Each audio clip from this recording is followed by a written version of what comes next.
Para saudara dan saudari yang Tuhan cintai, selamat pagi dan selamat bertemu lagi dalam renungan harian dari Paroki Santo Petrus dan Paulus Sargapura, edisi hari Senin, tanggal 27 November 2023, dalam masa biasa yang ke-34. Mengawali hari yang baru ini, kita hendak mendengar dan merenungkan sabda Tuhan.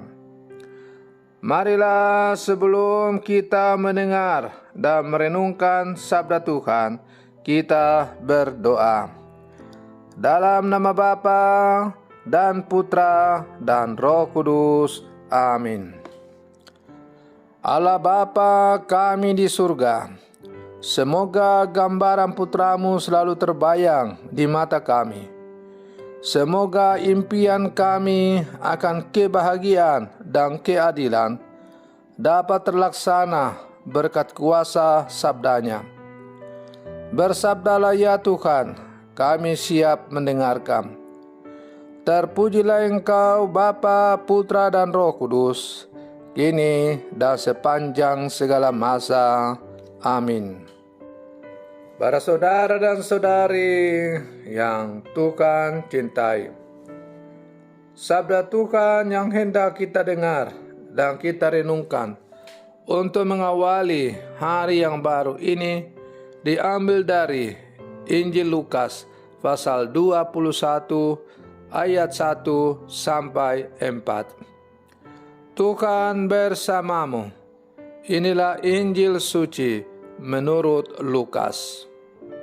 Di bait Allah, tatkala mengangkat muka, Yesus melihat orang-orang kaya memasukkan persembahan mereka ke dalam peti persembahan.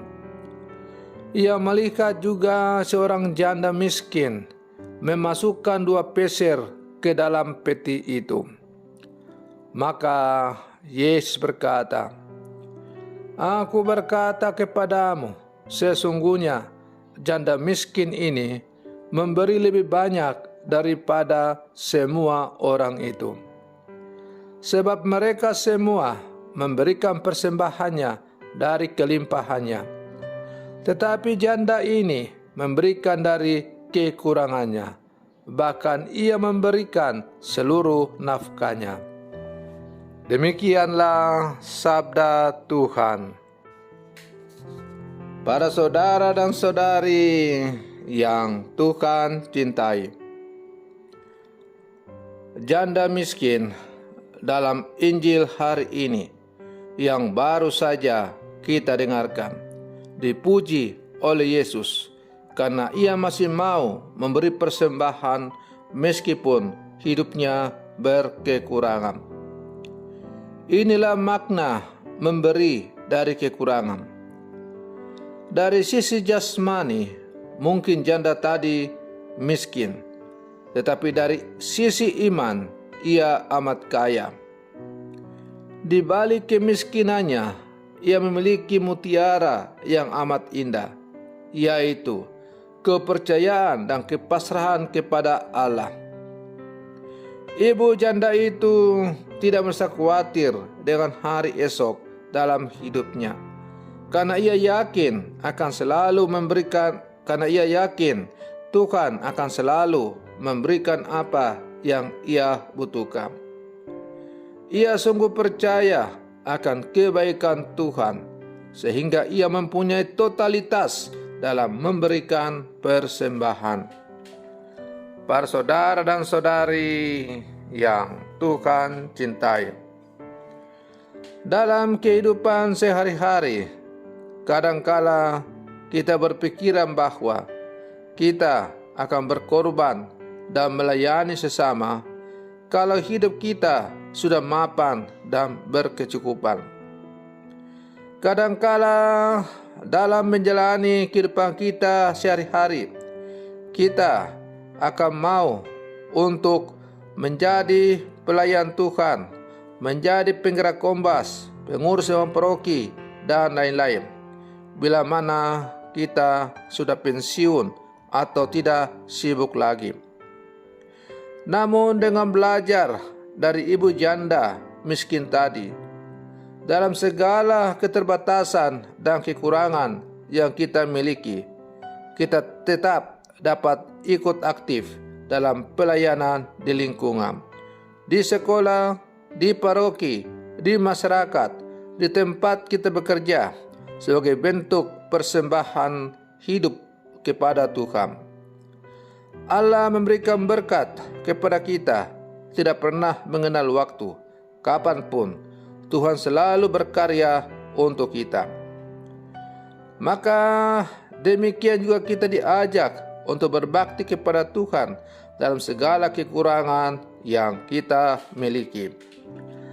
Para saudara dan saudari yang Tuhan cintai, dari persembahan sejanda miskin tadi, kita juga bisa belajar hal yang lain lagi, yaitu persembahan yang berkenan kepada Allah bukanlah Tuhan lihat dari bentuk, jumlah, besarnya, dan sebagainya, tetapi bagaimana sikap hati kita dalam memberikan persembahan itu.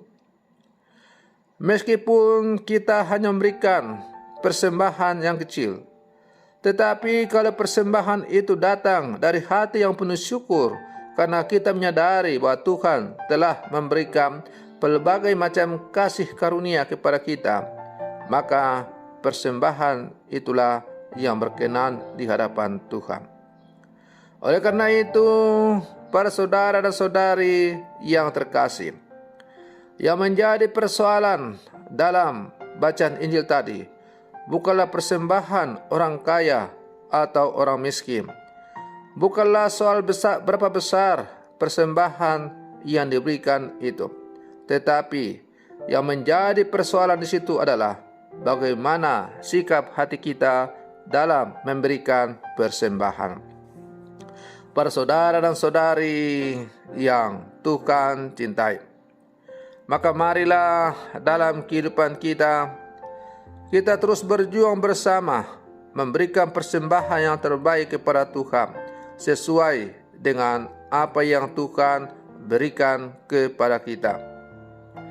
Jelaslah bahwa pasti persembahan kita kepada Tuhan berbeda-beda. Mungkin ada yang memberikan persembahan kepada Tuhan dalam bentuk uang, materi, dan sebagainya. Mungkin ada yang memberikan persembahan kepada Tuhan dengan mengabdikan hidupnya demi untuk Tuhan. Saya misalnya, jelaslah saya tidak punya materi, tidak punya uang. Tetapi yang saya miliki adalah hati yang rindu untuk melayani Tuhan dengan sepenuh hati. Maka marilah dengan segala yang kita miliki, yang telah Tuhan berikan kepada kita masing-masing, kita berlangkah maju bersama, saling bergandengan tangan, memberikan persembahan-persembahan kita yang terbaik demi pengembangan kerajaan Allah di muka bumi ini. Semoga persembahan-persembahan terbaik yang kita berikan kepada Tuhan, yang datang dari hati yang merindu akan Tuhan, hati yang cinta akan Tuhan, hati yang selalu bersyukur, hati yang selalu penuh dengan iman kepada Tuhan, akan semakin mengubah dunia ini semakin serupa dengan Kristus. Semoga perenungan saya untuk mengawali hari yang baru ini semakin menghantar kita untuk menjadi orang-orang yang selalu memberikan persembahan yang terbaik bagi Tuhan sesuai dengan kapasitas kita masing-masing. Selamat pagi, Tuhan Yesus memberkati.